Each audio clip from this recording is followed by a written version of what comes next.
Нағыз дос сен қателік жіберген кезде де жаныңнан табылады. Ал сен дұрыс жүрсең, бәрі сенімен бірге.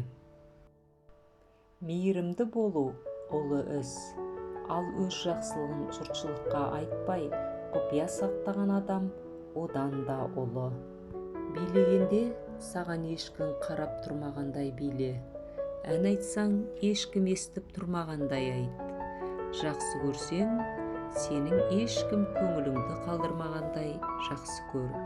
Және бұл өмірде өзіңді жұмақта жүргендей сезін. Әрқашан шындықты айт. Сонда артық ештеңені есте сақтап жүрудің қажеті жоқ. Егер сіз даладан ит тауып алсаңыз, оны тамақтандырыңыз. Ол сізді ешқашан қауіпламайды. Адам мен иттің айырмашылығы осында. Жақсылық бұл кереңнің ести алатын, соқырдың көре алатын дүниесі. Егер достық бітсе, ол болмаған деген сөз. Нақыл сөздер арнасы. Каналыма тіркеліп алыңыз. Сіздің әрбір қолдауыңыз мені шабыттандыра түсері сөзсіз.